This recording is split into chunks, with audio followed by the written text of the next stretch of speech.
Restart India presents Let's Talk Business, a talk show curated and presented by Restart India, an initiative started by Muthoot Fincorp Limited in partnership with Inc. Restart India came into being during the initial days of the lockdown with an aim to address the concerns of small businesses.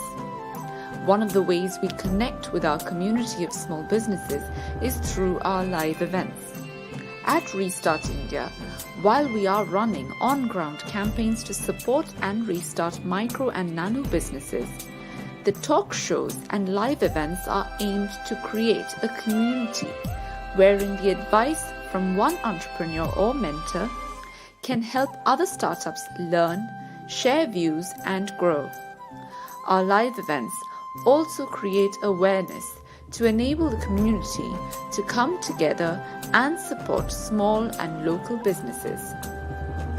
In this new edition of live events, we call Let's Talk Business. It is a conversation between entrepreneurs who run small businesses. We want to hear from them on how they ideated, set up their business, the challenges they faced, and how they have come to be where they are now. Restart India.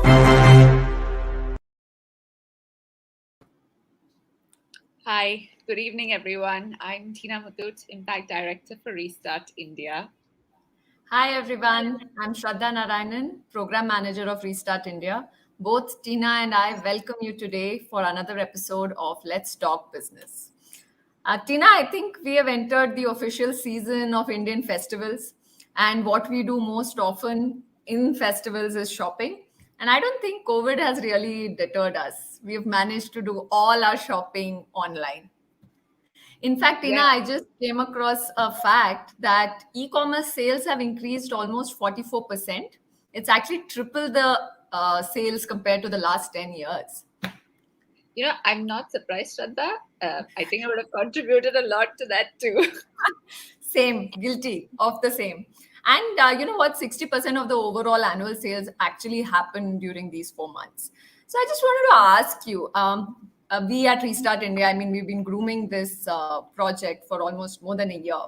We have successfully enabled a few small businesses and we are gearing up to enable a lot more. So what do you think about these stats and how do they tie into Restart India? So, well, Shraddha, I'm just thinking out aloud, okay? Think of the time, like maybe 2 years ago or even before that.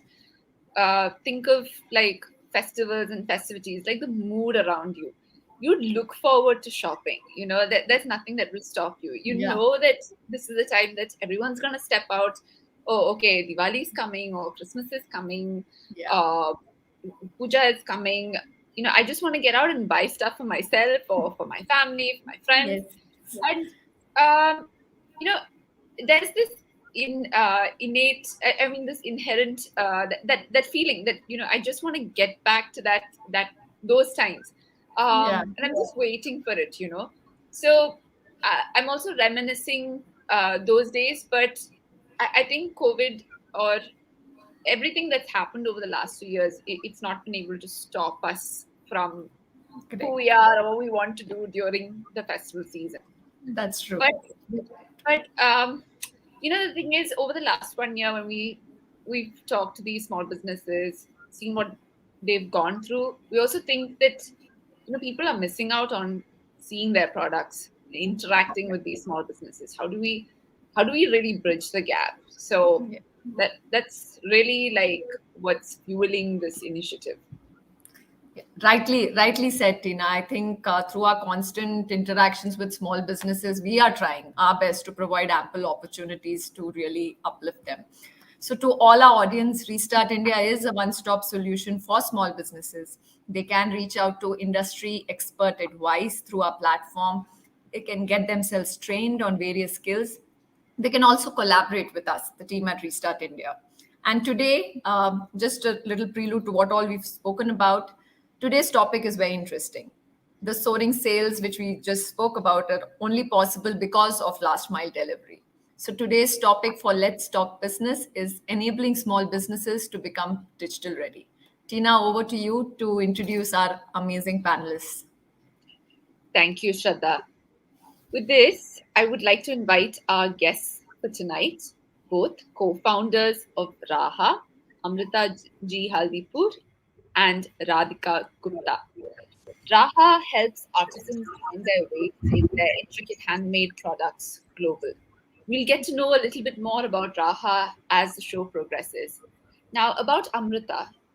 Over the period of 16 plus years, she had worn numerous hats with various companies and had etched her path from a mission driven marketer to an entrepreneur.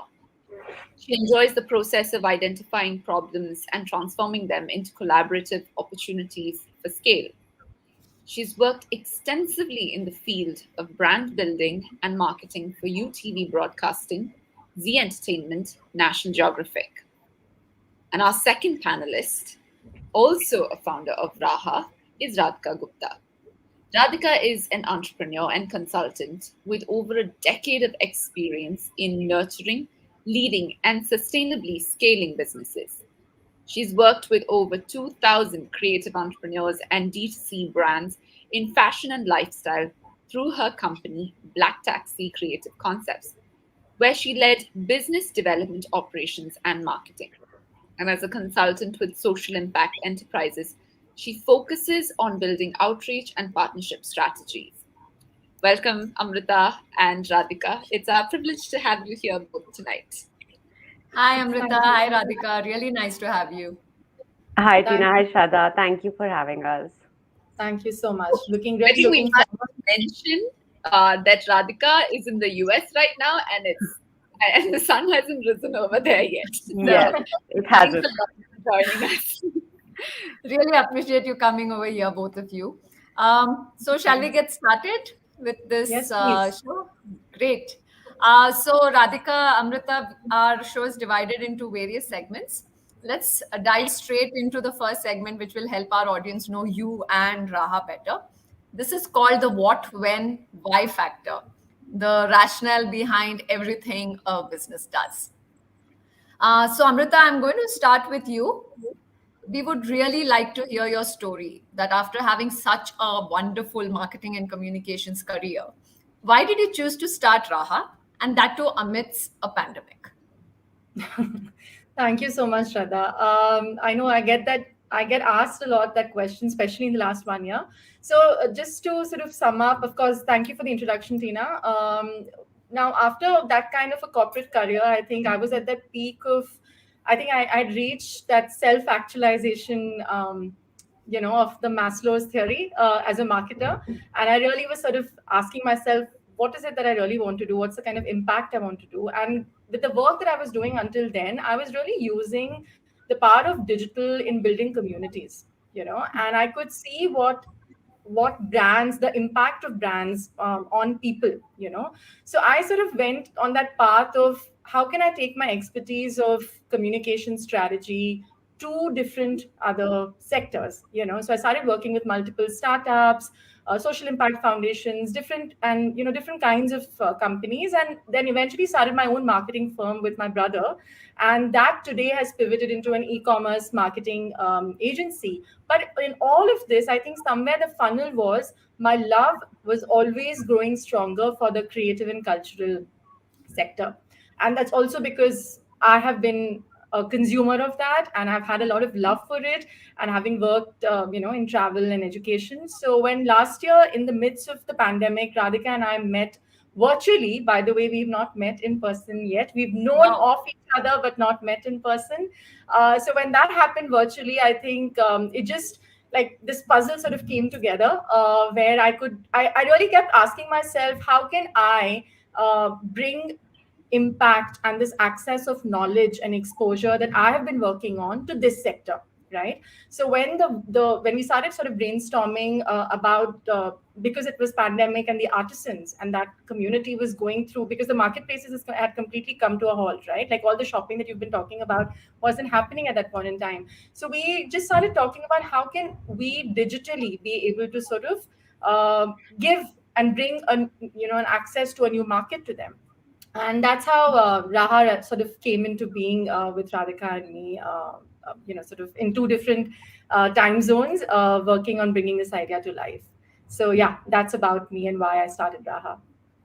Wow, that's amazing. I mean, it's really nice to know that digital is helping so much. I mean, we wouldn't have imagined that we won't meet our co-founder and just, create a company completely digitally across continents.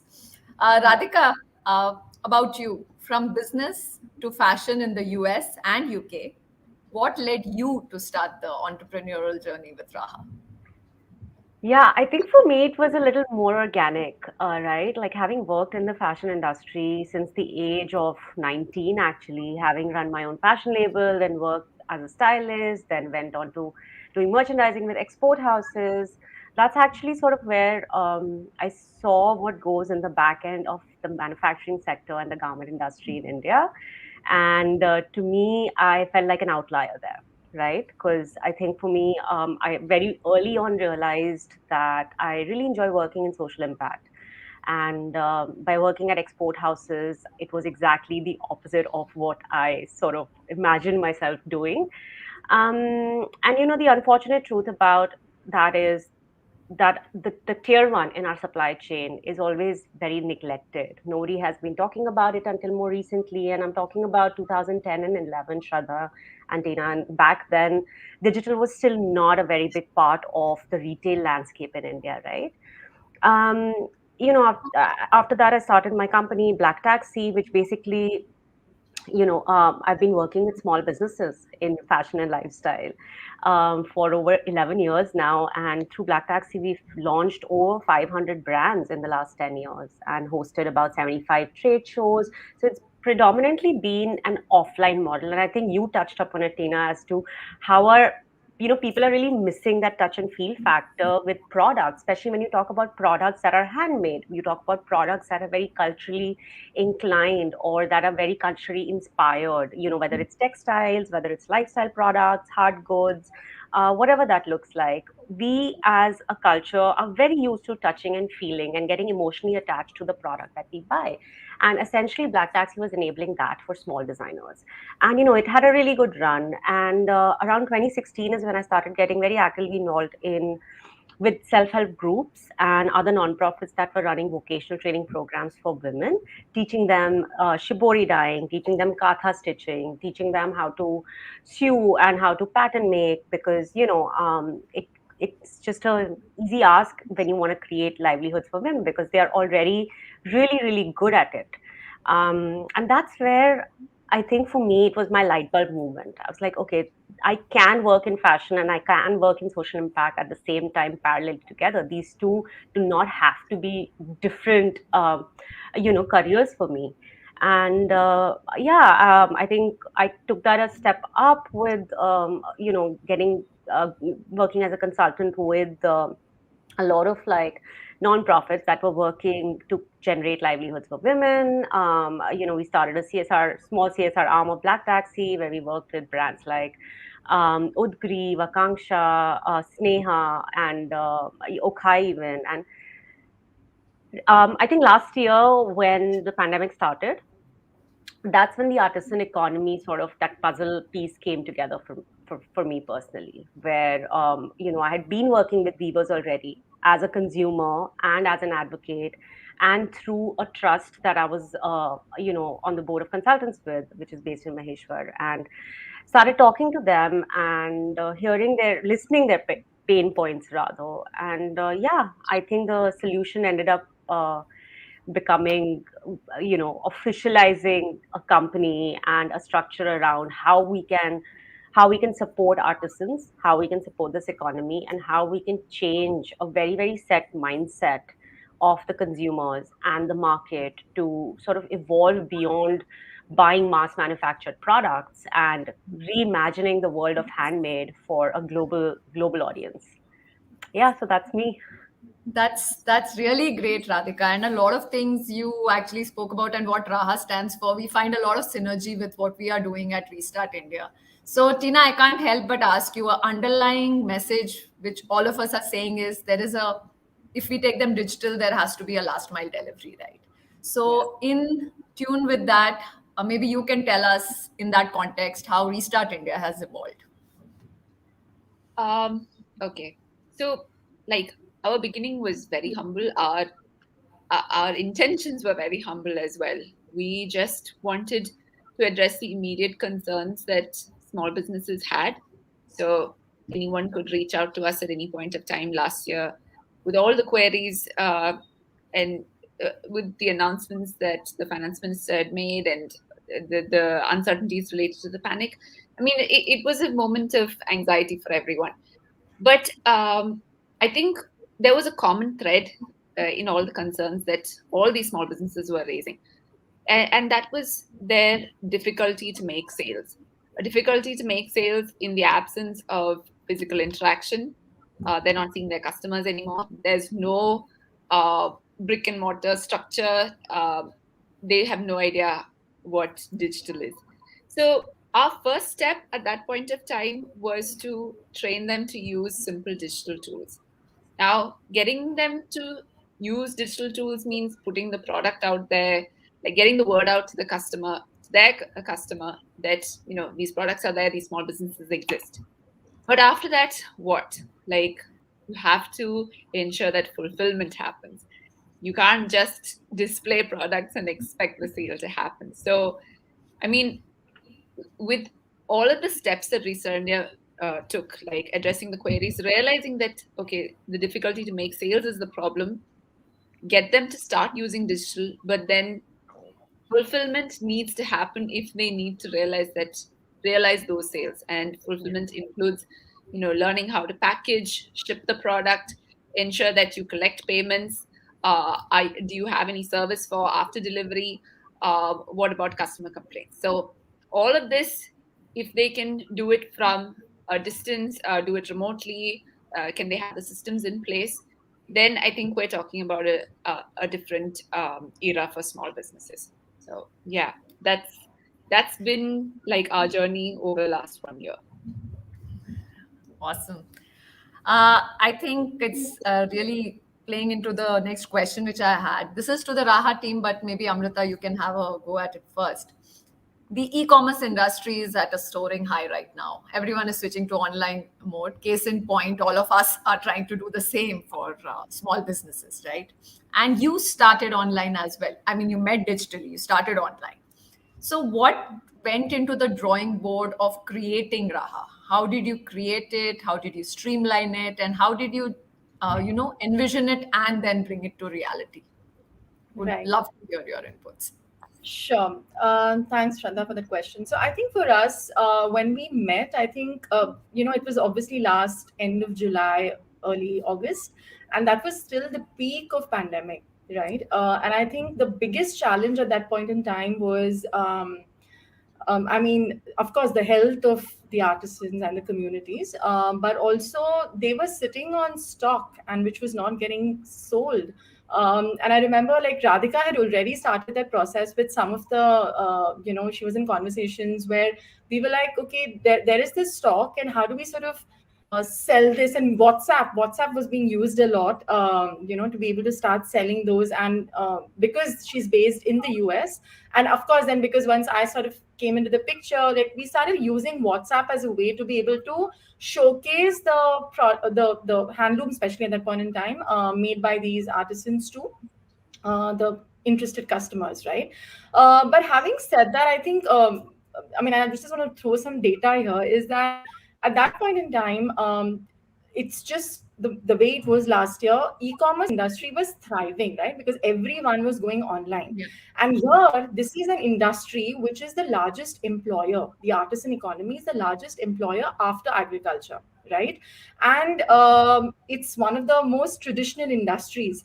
And we, it's sort of the spotlight was just on the institutional support that this sector needed, right? And I think what Radhika and I both saw together was both of us with our experiences saw that there was a big opportunity to dive into this and bring in business and marketing expertise and give it a digital access so that more people can get to know about the makers, be able to buy those products. And of course the power of storytelling of course works beautifully today for small businesses. And we started seeing that, because what was also happening, and of course Radhika will talk about it as we go along, that some of the artisans had never really used Instagram or WhatsApp as much for business, right? So I think the idea was how could we educate them?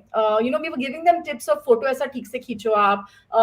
They had small tips like this, but that made them realize when they do these things better, when they post better, when they put a caption better, they are able to sell better, right? So I think before we go to that ultimate marketplace, there's so much of work needed here, which is the place we felt we really wanted to work closely with them. And we realized as much as we can be ambitious and want to work with artisans directly, which we have been, we can't discount or we can't disregard the contribution of social enterprises who are working with them, right? So we are actually working very closely with social enterprises who are working with artisan communities to be able to sort of bridge that gap and get their products through the B2B to C marketplace of sorts of as a platform that we have now created after spending some 6 to 7 months of work and doing like lots of pilots. We started off as a consulting firm doing a lot of stuff with social enterprises, but now we have just launched and gone live with our corporate gifting and digital workshops platform as well. So yeah, Wow. that's just your sense of it. That's congratulations are in order for that. Thank Yeah, you. actually, the Raaha website looks really good. It's really good. Thank you. Thank you so much. Radhika, you would like to add to what Yeah, Amrita said? Yeah, I think she covered a lot actually when it comes to the drawing board, right? But couple of things that really stood out, when we started off for me personally. Amrita, the reason Amrita and I work together as a team, and I want to put this out there as co-founders, is because we have different experiences. So we bring different things to the table, right? And we see the same problem with two different lenses, which helps us in bringing up like more evolved solutions. Let me just say that, or at least we try, right? And there's a constant, it's a constant learning curve for the both of us as founders. So for me, like looking at the lens of the fashion industry, right? I think that was very important. I couldn't understand why, when the first wave started, a lot of the designers that used to work with the weavers, a lot of the big retail brands that used to work with weavers and clusters, just went missing, from the picture. And I think that to me was a big pain point where how is it sustainable then, right? How are we building this ecosystem where when in time of need, in time of distress, the people that you're working with, the people that you rely on for your livelihood and for your business, just go missing on you, right? And that has been a challenge for this economy since day one, where the dependency on institutional support and the dependency on middlemen and the dependency on um, you know um, non-profits has been so high that we're not able to break that chain of the highs and the lows. It needs to be more flat. It needs to be more sustainable first to be able to scalable to be able to scale, right? And I think that was something that we realized very early on, because we didn't know anybody, right? Like we didn't know anybody in the artisan economy, any of the non-profits. We built those relations over time. It was just through brands that were doing great work with artisans, and these are all small businesses, not the big retailers, mind you. So it goes sort of in sync with our conversation about why small businesses actually are very, very important for India's economy going forward as well, because they're a lot more authentic. They are a lot more genuine in the work that they're doing. They're able to bring a lot more accountability, transparency, and traceability, right, in the supply chain, because their operations are now much smaller. They are usually one or two founder teams. They're going into working with the grassroots with the right intention, and I think for us that really stood out. We as people enjoy working in that mindset, in that wavelength. And I think that's something that we've been very mindful of as we build Raha, is who we want to associate ourselves with, what kind of work we want to do, what kind of people we want to work with, and grow with. Yeah. So yes, the artisans are a big part of the Raha story, but the small businesses and the social entrepreneurs that we work with are, I think, now as we move forward, a much larger part of the conversation, because I'm telling you, I mean, the kind of dedication that we've seen them have, to just make sure that the quality of life for the artisans that they're working with, is something that they're so determined to change. And we've not seen that kind of dedication in a lot of sectors. So I think that keeps us going. I think I deviated a little bit from the initial question, but yeah, I just wanted to sort of put it out there. Like, that's been a big part of the drawing board for us, or our vision. Yes. Just one very quick thing about this, since it's an e-commerce thing. I've also been observing, having worked with some, organizations which are e-commerce companies, and I think the focus is so much is on scale and growth and all of that, Yeah. and they're funded, and the monies are going, and they don't care about the quality. I mean, I'm sorry, I'm not saying that as a general statement, but the numbers and the revenues are such great focus, which is great. But here is a sector which is so dedicated to quality of not just like the dignity of life of people, but also the products they are making, right? And I think somewhere for me personally, I just felt like scale and revenue is great, but not at the cost of the people behind it, right? So I think, and that's what both of us personally are trying to always bring in. So all the filters that Radhika just spoke are those filters which we also keep checking at our end to want to work with increasingly those kind of businesses. I think both of you echo a lot of things which we have gone through, are going through, and are also discussing in our, daily meets. I think I'll defer to you, Tina. I'm sure you have something to add here. Whatever they have mentioned, do you relate it somewhere to our Restart India journey? So Amrita mentioned one word, being too ambitious. I remember that, we had this big idea of like, okay, how many businesses are we going to get to work with? We already have a network of 2 million, but, when we got down to like who these 2 million were, we realized, okay, what we see in the books aren't necessarily what they do. Maybe today they'll do this, tomorrow they'll do something else. They need to be trained in other aspects. So we've just, I wouldn't even say that we've scratched the surface. We've just barely like touched the surface with, who we've worked with over the last 1 year. And that itself has been like a huge effort. And coming to like what we need to do with them next, like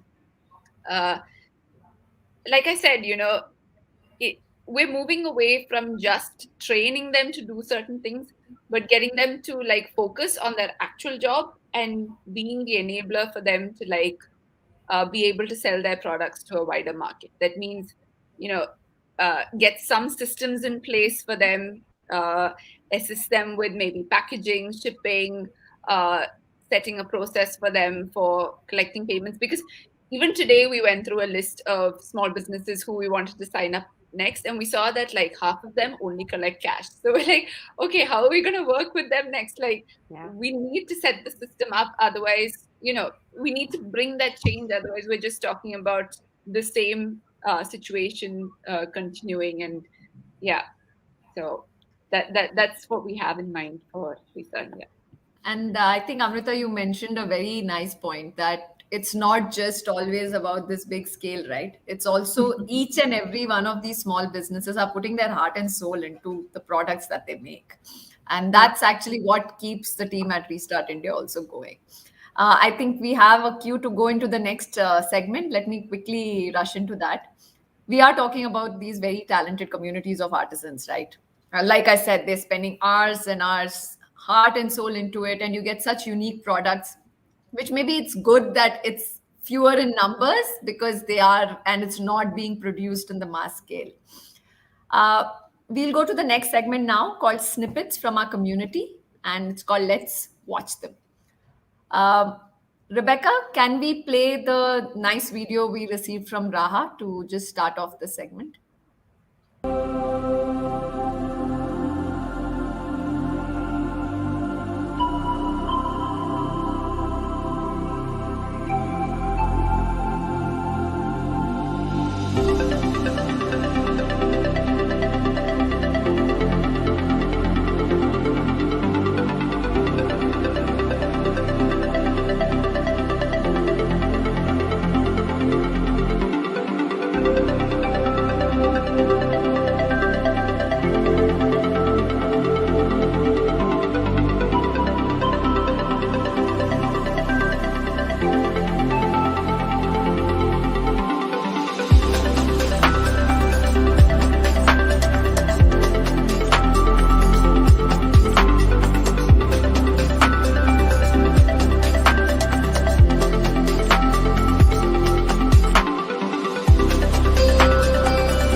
Lovely video. So Radhika, let's hear from you. Then can you maybe, like, we saw a lot of artisans. Can you tell maybe a story of an artisan that really stood out to you, what they've been doing with Raaha, and how they've developed and progressed as they've associated with Raaha? Yeah, Tina, it's really hard to pick one story, but I think let me give the story of this really young weaver that we've been working with. He was actually one of the first weavers that I started working with even before Raha came into the picture. And he is a young graduate of the Handloom School, which is basically a school training program that's based in Maheshwar, run by a trust called Women Weave. They've been doing amazing work. They work with women spinners at a project also called Godi Muri Khadi Project, and they train young, young men and women to become weavers and take their family's heritage forward or start off fresh. And his name is Nitin Gaur, and he's based in Maheshwar, MP, which is one of the big weaving clusters of our country. Maheshwari saris are very famous. And Nitin and we started speaking during the first lockdown last year. At that point, he had just started his business, something called Ruhi Handloom, and a lot of stock, very excited to dive in. The demand was just picking up for handlooms. Handlooms had become very trendy, thanks to brands like Korang, Raw Mango. People had really embraced that handloom wave again, and it was a really exciting time. So yeah, we started working with him in the first lockdown when he was a very, very small brand, didn't even have a logo, didn't know what he was doing, and just knew that I'm very good at my work and this is a product that I want to sell. I'll figure out around the way. A very, very determined young, inspiring human. And yeah, come first lockdown, he's actually the one who pushed us to start doing these digital trainings. He said, don't worry, I have 5 people who I will bring. I know it'll be beneficial for them. And we literally started with something as small as let's start your Instagram accounts, right? Like, let's start your Facebook accounts. Let's see how we can use. But then for Instagram and Facebook, like you said, you need photographs, because now photographs of a product were the only touch point that you know the vendors, any vendor, had to the consumer. So, we went through this whole curve of digital trainings with Instagram, with how to create bills, how to, what customer services, how do you broadcast messages on WhatsApp, how do you create an Excel sheet of your database, don't store numbers, make sure what happens after your phone crashes. right? You lose all your clients. These are small things which we actually, don't really think about in our day-to-day lives, but these are big challenges that artisans are facing, because digital. See, we have to understand that things have worked in a certain way and format for a very long time. So that change, it will come, but it needs time, right, to come, and it has to be slow for it to be quality change. Otherwise, if we start loading all this information, this digital world that we are very comfortable in, onto them, it's going to get very overwhelming, and it's going to become a quantity game versus a quality game. So, we took it very slow. We started focusing on one channel at a time. We did WhatsApp, then we did Instagram and Facebook, then we did customer service, then we did follow ups, then we did how to speak to customers. And, I think you also touched on it, Tina. What is after sale service? How do you improve your logistics? How do you improve your packaging? How do you make the experience more personal for the customer, so much so that the customer doesn't need to go anywhere else. If the customer wants saris, they know that they're getting a quality product at the true value of the product directly from the weaver. Going back to Nitin, yeah, I think he embraced that digital change and that digital integration so well that it was really inspiring and validating for us, because none of us knew what we were doing at the beginning of the pandemic. We were just, there was a lot of trial and error. Yeah, I think with Nitin, we've seen the trajectory of him going from 100 followers on Instagram to now some 2,500 followers who are very, very engaged and active. He's selling to a lot of aggregators. He's on e-commerce platforms. Through Raaha, he sold about, I want to say, 260 pieces right now as of today. Wow. And yeah, he went into B2B. We've developed he soon realized with being with us that textiles is a great option. It can't just be saris, because then you're limiting your consumer database, right? You need to reach out to more people. He ventured into menswear. He started making kurtas. He was so willing to experiment and evolve as a business, and he just didn't do that for himself, right? And I think that's what stands out. He took other people around him, because Maheshwar, there are 3,000 weaving families in that one town, and there's a lot of competition, right? But he said, you know what, I will take products of other weavers who I work with, and I'll be the point of contact. So he actually really brought in that collaborative emotion into it. This was the first lockdown. Come the second lockdown, things started opening up a little bit in the middle. That's actually when we pushed him to register his company. He said, no, I want to start making GST bills. I want to start taking payments online, because I know this is a challenge for customers.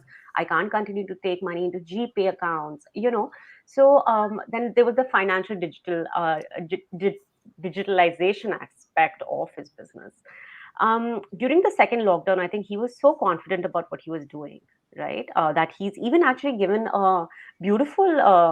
He presented to a class of students at a design school in Bombay, something that Raha is very proud of facilitating, and Amrita actually teaches at that university as well. And this was great feedback for us from the students. They had never seen what a handloom looks like. They had never met a weaver, and they were able to incorporate those elements into their final project. Come the second lockdown, I think Nitin was in a place of a lot of confidence, where he felt that, okay, there's somebody who's got his back. And this is just my, interpretation of it, that we went into a whole lot of fundraising when the second lockdown started. And he came up and said, look, there are 3,000 weaver families in Maheshwar.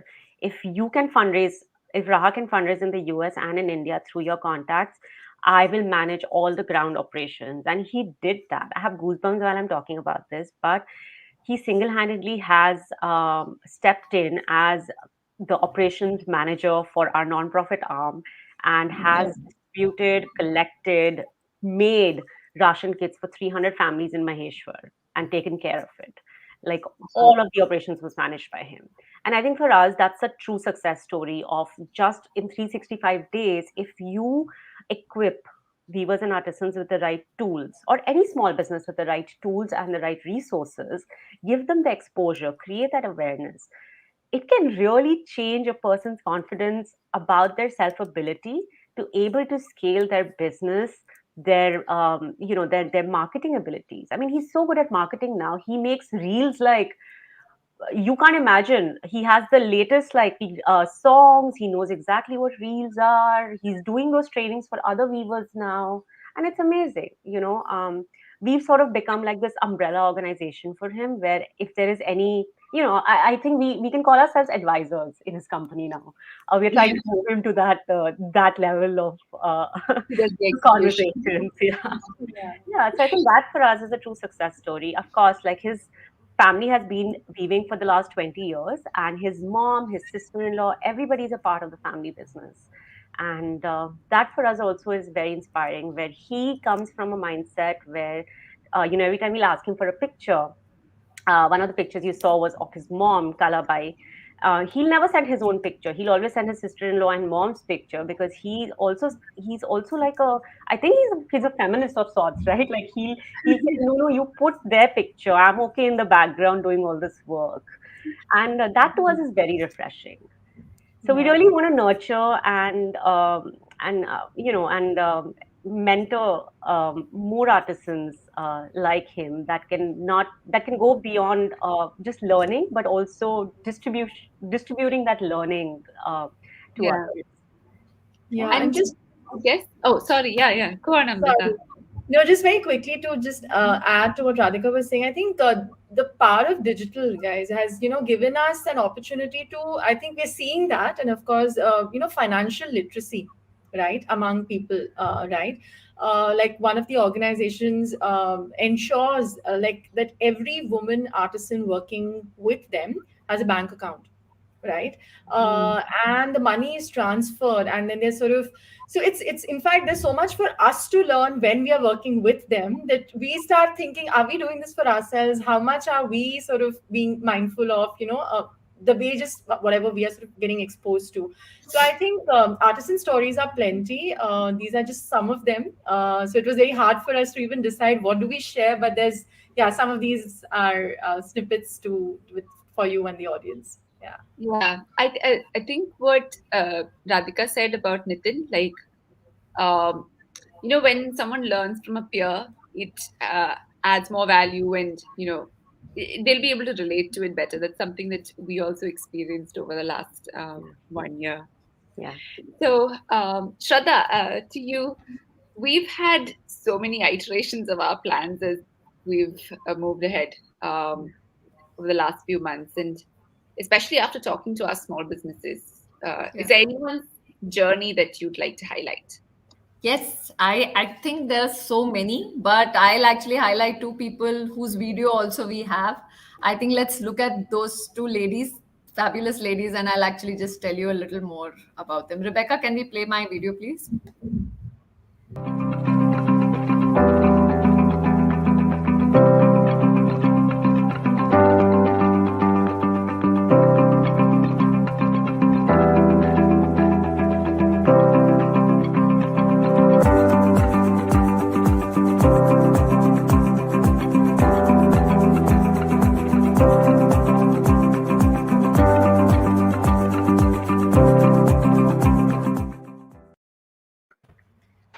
You know why I picked these two ladies? Because I myself am a very satisfied customer.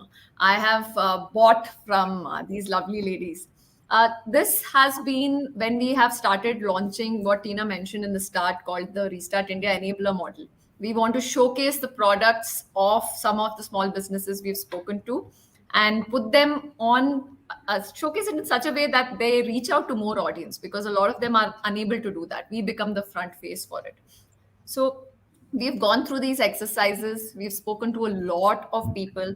We selected these products, and the initial pilot run, which we did, was only to our family and friends, because we also wanted to see they feel that that is their lead time, how much they can make that product in, and when they can send it. So Minimol is actually the person who made this neti patam. I think you can see. This is what we use in Kerala for decoration of the elephants, the temple elephants. I saw her photograph first, and I was like, wow, this looks really good. And she was making it in multiple different sizes. There was 1.5 feet, 2 feet, 3 feet, 3.5 feet, and 4 feet long. I actually ordered 2 feet, but this is much more than that. When I received it, I'm like, wow, this is amazing, because the 2 feet I think is only the gold plate which she has done, but there is also a lot of other work which is gone into it, and everything is handmade. When I actually looked at it, the photographs don't do justice to how beautiful this actually looks. Everything, every bead is handmade and it's stuck. And she was actually telling us that it takes her between 15 to 30 days to actually, ensure that everything is done really beautifully. So I think I'm one satisfied customer. I love this product, and I really wish that this reaches out to a lot of people. Mansa is the other lady I wanted to talk about. Hers, we had to talk to her multiple number of times because a coconut shell product is Oh, breakable. nice. So she makes two. I had ordered this one, and I found a very useful way. I put the keys, my house keys, into it and keep it near the door. I was wondering how I'm going to use it, but that's so. This is like three shells actually. So one is here, and she's put some carving in it and done this. So here we had a challenge. How are you going to package it? It shouldn't break, right? So we ourselves have ordered a few things and got it in place, and now we can advise her on how better, do a bubble wrap or do something else and do it. But just the way she has handcrafted it and she's given it, I think it's really tremendous. And these are just two people I selected because I could actually display their products as well. In fact, I like to tell one more thing. In our previous live event, we had a lovely lady called Chitra. She is a self-starter small business owner, right? She makes handmade jewelry. So what I'm wearing today is from her. The way she spoke in our Let's Talk business about how she curates her jewelry made me want to buy it, and I bought it immediately. So I think, yeah, today I am representing all the small businesses that we promote here at Restart India, and I really hope everybody gets inspired by these stories. And one thing which Amrita, you and Radhika both mentioned is the power of storytelling. And now that we cannot hold all these products in hand and see it, what can we do, as Raha, as Restart India, to tell these stories, which makes that emotional connect? Now that I know about Nitin, I really want to buy, all those saris. Something similar. Once we talk about the Yeah. people, make it human. Everyone does tend to relate, and I think that also is very, very powerful, even if you can't touch the products. So Tina, yes, that is something. I know I have a lot more stories like Amrita mentioned, but I'll stick to this for now.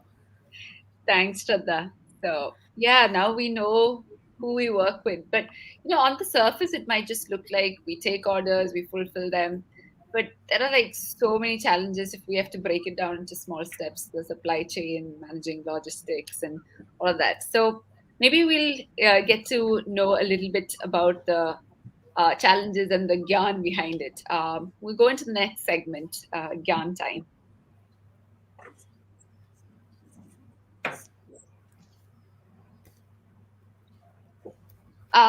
Amrita, I'll relay this question to you. So, what was the one problem that you were trying to solve when you started Raha? I think this sector is such a multiple things that that sort of come together. But I think access to these products which are sitting with the artisans, right? How do you sort of educate customers and bring access of a new market to this sector, right? I think that is what we felt, and because we're a virtual team and Radhika is, because one of us is also based in the US, that automatically gives us an opportunity to bring in the sentiments of a new market to this sector, right? Which is already sort of interested in it. I think that is what we realized we at the start wanted to bring in, because see, at the end of the day, we are not. I mean, you all by now know our experiences and what we have studied. We are not technical experts, but what we are bringing in the sales and the business and the marketing landscape to this sector, and which is what we wanted to sort of bring in with all the exposure that we had. And I think cumulatively, access to new market and access of this knowledge is we wanted to sort of bring in and get this sector up to speed and what they had to offer to the world. And I think one of the reasons we are B2B in nature is also because we realized that we wanted to bring, so there are a lot of D2C players obviously as well, which are doing a phenomenal job. We felt increasingly that bulk orders is what we would love to sort of bring in through what we are trying to do, because that also makes a lot of business sense for the on social enterprise and the artisans. So how can we have and again, I think the whole thing was, how can we have corporates be more engaged in this, I think was one of the things. Now, I'll give an example for sure that I have had many corporate gifts, which either I had commissioned back in the day or I was gifted, which have continued to lie in the cupboard, right? Yes.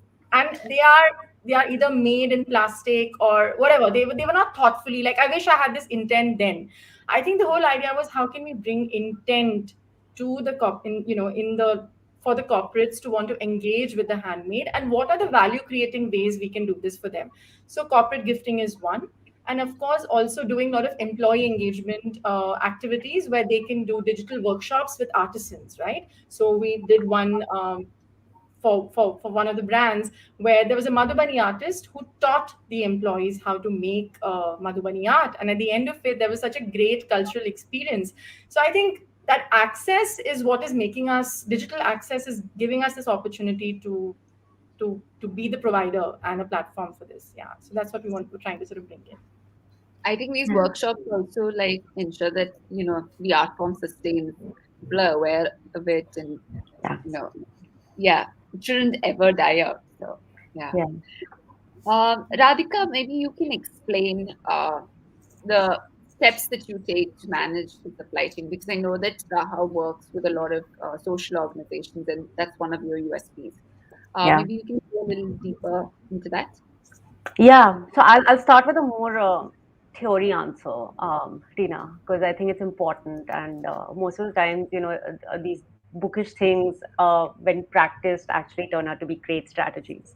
So I think the key for us, we have one simple strategy, is right, that building really strong relationships with the people that we work with, and also having sustainable partnerships is very important for us, right? Because if we can depend on our vendors, our suppliers, I think half of our supply chain struggle is already taken out.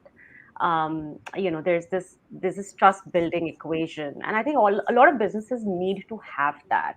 There's been this like lack of trust in this industry where um, and I think that's because there's no structure, and there are no policies in place, right? That's a whole different conversations to have. But as far as supply chain is concerned, I think we were very clear from the day one that collaborations and sustainable partnerships is our way to go, and that's how we are going to reduce our risk, right? So partnerships with companies, partnerships with manufacturers or artisan units or nonprofits who we can actually depend on to deliver. So that's a big part of our strategy. But to go more technical into it, I think I'll start with 5 pointers, right? And I'll make it very short and straightforward. I think one, I touched on it, dependable partnerships, whether it's your raw materials, whether it's your logistic partners, your shipping tie-ups, your packaging, or whether it's your design. Just make sure that there's trust, transparency, and accountability, right, together. I think the second one, which is relevant to the conversation we're having today, is use technology, right? Like leverage. It's something we've shied away from, both Amrita and I, because we don't come from tech backgrounds, and usually, we because we don't know the product very well, it's really hard for us to justify integrating that into what we are building. But I think very early on, our advisors gave us a wake-up call saying that use technology.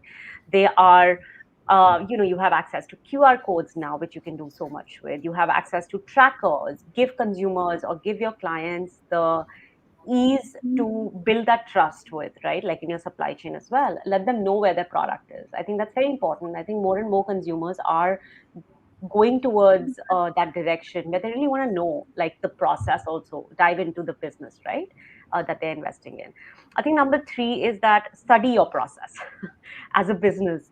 Know exactly what you're doing. We spoke about last mile delivery, right? Now, understanding your supply chain is very important. I think that's something, if I have to be completely honest, I think that's something that we are still understanding. I don't think we've nailed that either as a company because we're just starting off, right? We know the problem we are trying to solve very well. And we know who our customer is, we know where the product is coming from. Whatever happens in between is something that we are still studying. But I think it's important to know that process very well for a company to be able to um, create internal solutions to make that process more streamlined for ourselves, right? And honestly speaking, the last 2 years for supply chains and logistics have been all over the place, and it's you don't really know what's to come next, right? And I think, especially for lean teams, that's very important that you're really familiar with everything that's happening from where the product is being made to who's receiving the product and what happens after the person receives the product as well. That's an important connection to continue building. And then I think optimizing resources. And this is especially like if there are people listening who are single founders, I think this is such a key part of your a business. We get so used to micromanaging everything, but we really need to learn to outsource. And I think most of the times we are very apprehensive of the financial liability that comes with outsourcing, which is why we consider ourselves, we can do it all.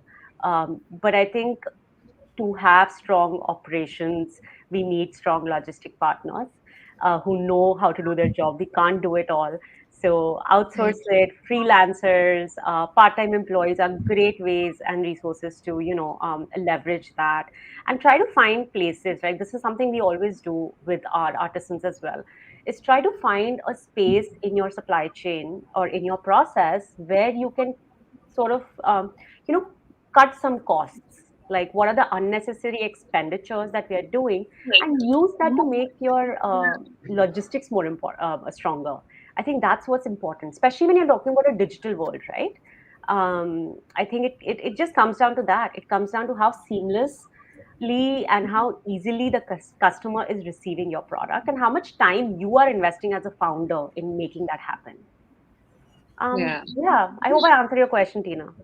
Yes, definitely. I mean, I think from the conversation that we had earlier with Amrita also, I found this working with social organizations quite unique because maybe we're not familiar with it, but we thought that was a good strategy for Raaha as well. Yeah.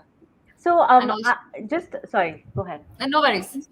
I think just to put it out there, we say social enterprises, but this idea of social enterprises is not necessarily non-profits, right? Like these are brands and these are enterprises that are for profit. These are these are people who come from who know business. Like they know, they like some of them are MBAs, some of them have graduated from the best of design schools, and they choose to do this, but they have that knowledge and skill set to be able to drive business, to be able to drive marketing, to be able to take a product and package it well and sell it to the customer while telling that story, right?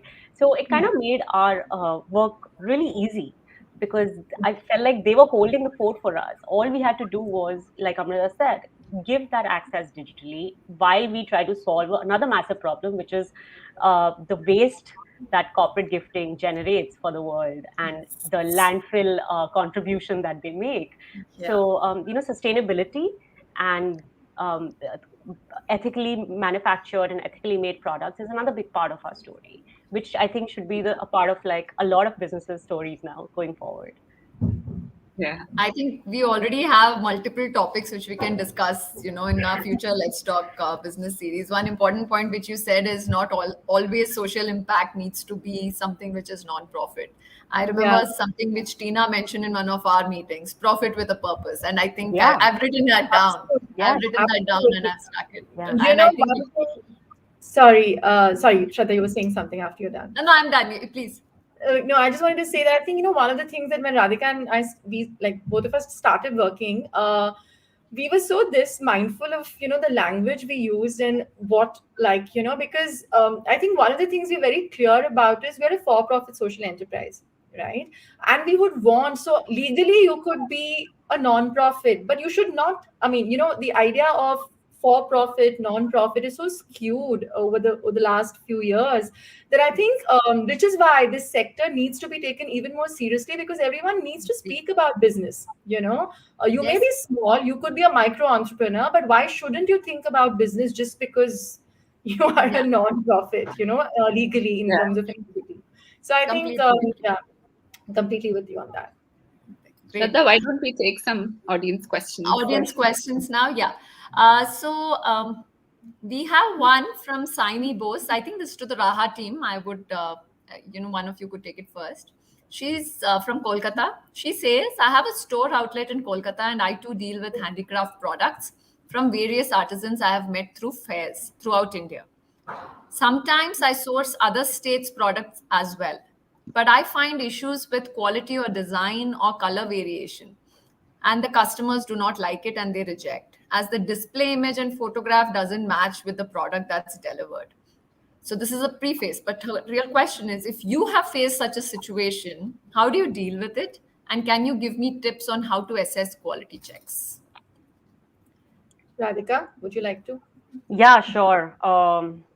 Sayani, we have a lot of experience in this, and this is a very, very, very big gap that a lot of people working with artisans are trying to address. And unfortunately, the only way to fix this is to push artisans to take better product pictures, right? I think this is something that we've been doing, where we've hosted photography workshops for 10 to 12 artisans, and we divide these workshops as per product, because the strategy or the techniques to take pictures of textiles cannot be the same to take pictures of, say, the coconut shell, or um, any other sort of hard goods. So I think photography and the lack of good pictures is a big gap.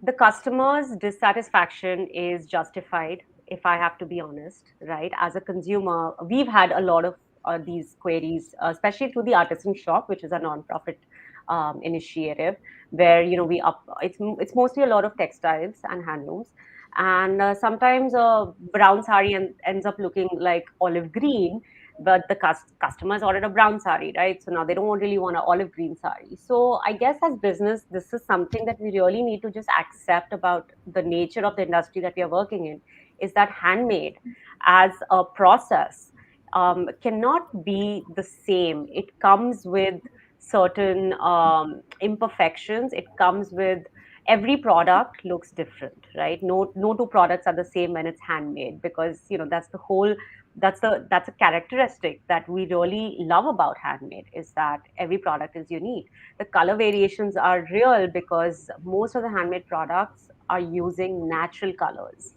Yeah. So I think as a business, Yani, you want to set that expectation, and you want to tell that story about handmade to your customer before the customer goes to add to cart, right? Or before the customer comes to checkout. So you just want that to be loud and clear, because I think that's exactly the mindset we need to change from a consumer perspective. As for business, maybe invest some time in working with these units to teach them, or do like an hour-long workshop about how to take pictures for your store and what works with your customers, right?